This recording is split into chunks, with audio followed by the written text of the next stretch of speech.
We're live. Blast off. Hi, Facebook. Hope you're having a happy Mother's Day. Cheers. Cheers. With my tea. It's just tea. It's just tea. Just going live today with my mom because she has been in our Phoenix Project Challenge group since day one. So she's going to give you kind of the insider sneak peek. I'm going to give a couple minutes in case anyone else wants to jump on before we get started. But yeah, happy Mother's Day. Happy Mother's Day. Thank you. Oh. Mwah. I got a new shirt, but I didn't like it for the interview because it wasn't hitting the camera light, but it was from Charlotte's Under Armour. Under Armour. I've been working at Under Armour recently. Yeah. It's actually this isn't a promo for them. This isn't a promo for them. But it's been a really good company to work for, and yeah. I'm enjoying it. And the clothing was great. The shirt was beautiful. It is. It just didn't look that well on the camera. So, we gotta play the how it is, Hollywood. ladies. Yes. So, yeah, if whoever else is in the Phoenix Project, I've never posted live like you guys, because I'm so technically not there yet. This isn't the Phoenix Project. This is all of Facebook. Okay, I get that part, but many of our Phoenix Project people will probably watch this, Well, I right? hope so, yes. And they were kind enough to share with themselves and put up these little videos, but it's not my thing.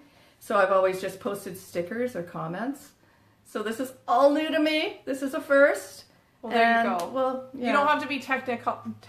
I can speak. I can't type. I can't type. You don't have to be good with technology to be in the Phoenix Project. No, that's what I'm trying to say. Any old person can do it. We've got lots of ladies, lots of people from all different generations that are in it and are having great successes. Exactly. Okay, so let's start. So let's talk about you for a sec. Okay. So you've had an amazing weight loss in the last year or two. Mm-hmm. Been a long journey. Mm-hmm. So tell us a bit about that. I know when you were younger, around my age, you were also a fitness instructor and stuff. Yeah, that's right. And health was a very big priority to you. Yeah. So when did it kind of start to fall apart? When did it fall apart? When did life happen? When did life happen, and when did you kind of decide you needed to change? Okay, so we're talking ancient history here, but I was a fitness enthusiast in my 20s, and always looking for self-development. Even back then, there were some of us that were still into it. By the time I had a baby... It's my fault. Yeah, it is. Don't blame your parents, blame your children. So I had Charlotte, and then I thought, I need to get back into shape, and I'm at home with the baby, and I'm working, so I wanted to work, justify working, get paid, and get into shape. I could justify a lot with that. So I became a fitness instructor for 10 years, 30s and 40s. And then, and I'd had a second child, but I kept going with it, and I loved it, because it was my go-to drug. Fitness really is my drug of choice, right? And hey, Stuart. Stu's watching. Oh, is he? Hi! Okay, keep going. Sorry. My nephew? I'm distracted. Okay. Thanks, Stu. I feel you here now. Okay, so, keep me on track. Be on track. What happened? So, you had a second child, and you were still trying to do the fitness instructor thing, but things kind of still... Yeah, so anyway, and then, as life happens, I went through a divorce, and I had these 2 children, and so it was, it's a lot harder to be a single mother, but I was fine with it because it was better than going on the route that I was. Things just weren't working out. So, anyway, it kind of got to be a bit much, doing the fitness, working as a childcare worker, and raising the 2 children, and blah, blah, blah, and everyone out there knows how busy life gets. And you have to be really, really organized, and that's not my forte, so things happen, I inherited that. She can blame me for that. So, anyway, by the time I was 40, Okay, I split when I was 37, 38, and then by the time I was 42, I was obese. I mean, I was fat, and then I got fatter, and then I kind of just... You go through the stages where okay, well that's not so bad. And then I thought, oh no, I'm not going out of the house till I lose all the weight. And then that doesn't happen. And then I just finally long story short, you just don't care anymore. And you think, I've just reinvented myself as a fat soccer mommy, and I'm okay with that. You know, I can eat Cheetos with the kids. I don't have to worry about getting on with other things. I love my kids. They're enough for me. And actually, it wasn't a bad life. I enjoyed it, except health-wise, let's face it, it's not a good thing. And you know, you feel like crap all the time because you're dressing like crap. But I sort of tried to overlook all of that until, of course, one day the little ones leave and you're stuck with this obese body and no kids. And one cat that no one would take, or two. Actually, I had to take both of them. You're the old fat cat lady. It's true, it happens. So then my parents started becoming, my mother in particular became ill. And so I raised my kids in the Okanagan. I originated on the Lower Mainland, and I really wanted to be there for my mom. She's actually in the late stages of Alzheimer's right now. And I came down here probably 5 years ago when it was just starting. Yeah. And so then I had to go through a whole bunch of other family, parental stress. It just never ends, guys. So you were still gaining weight, or still Well, not where you actually, wanted to be, or when did your weight loss Thank start? you. Let's cut to that. Yeah. You heard the backstory. So What I happened? was so obese. I was 70 pounds heavier than I am now. Check the before and after. I hurt my We're gonna back. post it below. And I was scheduled for back surgery. I have sciatica and a couple of other things going on. You know, it doesn't matter. But I needed surgery, a year-long wait. And they said, you know, fat people, it's risky being on the operating table. You should lose some weight. So that scared the heck out of me. So I started dieting and working out and dieting, and I lost maybe about 30 pounds. When I came down to the coast, my life fell apart again because I had family struggles with my parents instead of my children. So the cycles, you're just going to always fall apart. That's right, but not anymore. But you got to, I'm so educated now. Good. So by the time my surgery came up, I had lost enough weight. I had managed my pain. This was a miracle to me because I couldn't even walk at first, right? With my back issue. Yeah. I could walk 20 minutes and I'd sit down and cry. Yeah. It was spinal stenosis is what they call it. And they're cutting off, your bones are growing on your nerves and it hurts like heck.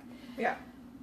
So then I said to my surgeon, you know, I don't think I'm going to take the surgery, which was the best decision I ever made because I had talked to so many people about back surgery and their surgeon says, well, those yoga people don't really do people a service by saying we can fix that for you, but they do. Don't, you know, always, you can listen to your surgeon. They could be right. They could have a good point there.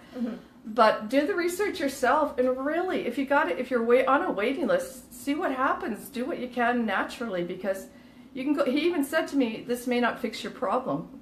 It's like, what? You mean I'm going to get sliced up, maybe die because of the anesthesia, and I might have more problems? I might have to go back for another one? Yeah. Oh, someone's sending me love.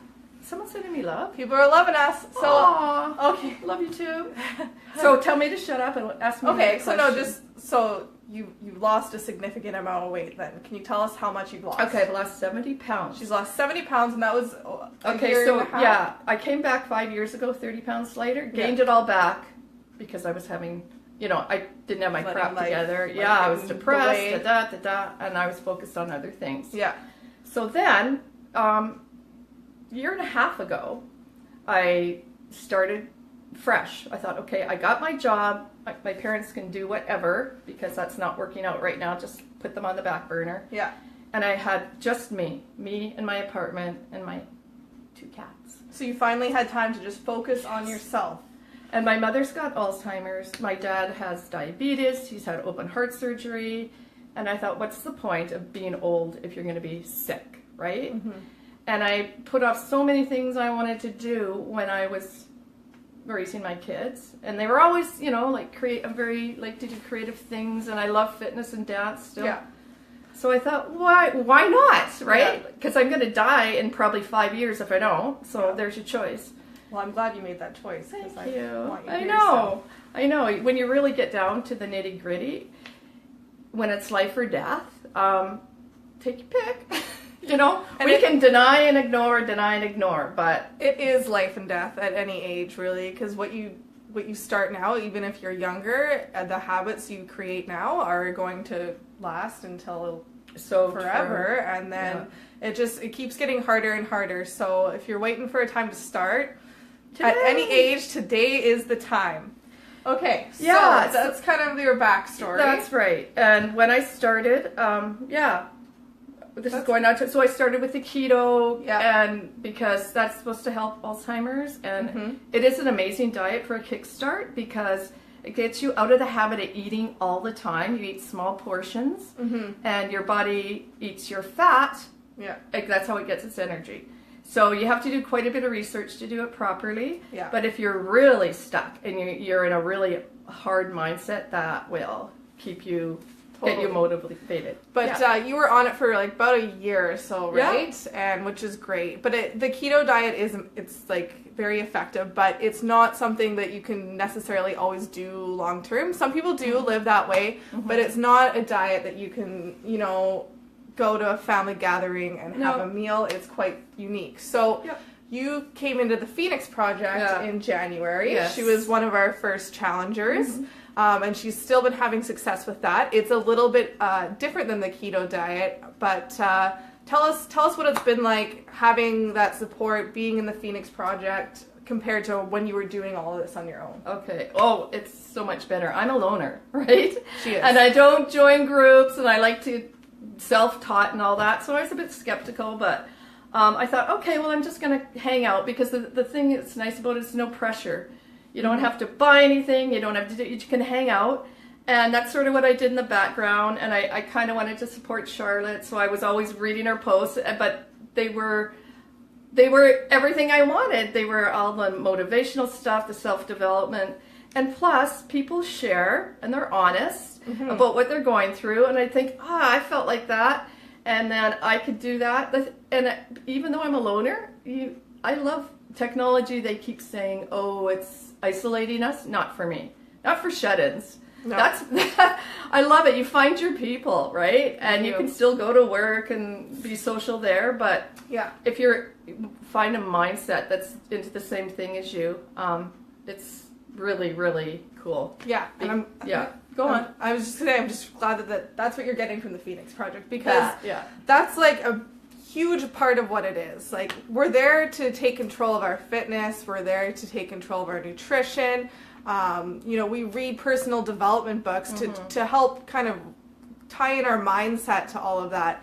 But the biggest part, and this is what I've experienced with these challenge groups, is the community. Because, let's face it, freaking almost 80% of the world is like depressed, has anxiety. I don't know what it is these days, but everyone just isn't doing so well a lot of the time emotionally. But we also kind of like close ourselves off, and it's really hard to find people you connect with. Like, even some of my friends, like, I connect with them, but there's certain things we just don't have in common. So when you find a group where you can just kind of share, be open, talk about your victories and talk about your struggles, because like, so we still binge eat sometimes. Oh, and yet it never goes away. See, the thing is, you lose 70 pounds. What's to say life's not going to throw me a curveball? And, but I'm in a really good place right now. And if the longer you stick with it, because I was like, oh, this ain't working, I quit. You've all been there. We do it constantly. Yeah. I just also want to say, one of the best things you do is get rid of the sugar. Because that's the craving that sets you back. That's why you start over again, right? It's true. It's a hard one to get rid of. It is. But stevia is our friend. It is. It's our very best friend. Yeah. Oh, Amanda said something to you. Amanda, you were looking amazing and radiant. Love you, Amanda. She just had her birthday. She did. Okay, so let's wrap it up. Yeah. Is there anything else you want to say to mothers on this Mother's Day? Oh, yeah. Okay. We thought about, we rehearsed this because we were looking for a good tag at the bottom, but it's also true, right? And it's so cliche, but you got to put yourself first, because, I was thinking, it's just all about my kids, right? But they grew up with my image. They know I love them, but I was so tired all the time. I was like a stay-in-bed mom. I napped a lot. Whenever I It's embarrassing, but true. It's okay. We're being And honest. I've always snapped, even when I was a bitch. Like, yeah. Okay. We're all so terribly flawed, aren't we? Yeah.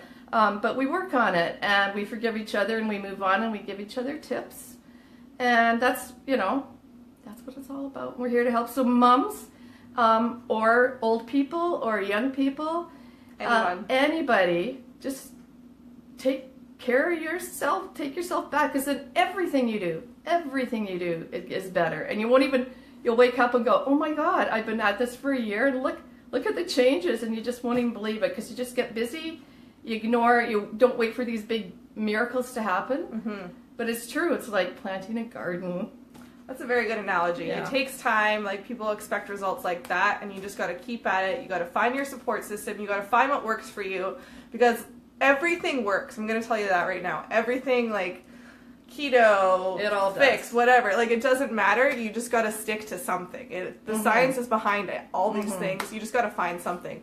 So if you're watching this and this is speaking to you, whether maybe you're with your mom right now, maybe you and your mom want to join us, or you better be, or we've got a male group too, we've got a female group, whoever needs it, we're here for you. We'd love to get you started. Our next challenge group kicks off May 22nd. We're doing a summer shred, trying to get it into our best shape for this summer, not just to look good at the beach, but to have the energy to go out to the park, go for runs, have lots of fun, stay up late, whatever it is you do in the summer, chase your kids. You're gonna need the energy, and you're gonna want to feel your best. That's a huge thing for me. Huge. I have so much more energy. Yes. And we get it how we can. Some people take drugs for energy or coffee or whatever, but everything catches up. Yeah, and exercise should be the drug of choice. Yeah, because it pays back dividends. Good message. Yeah. All right. Happy Mother's Day, everyone. Happy Go Mother's hug Day. your mother. Yeah. Comment below, message me, or like this video, and I can give you some more information on our upcoming challenge group. Bye, guys. Bye.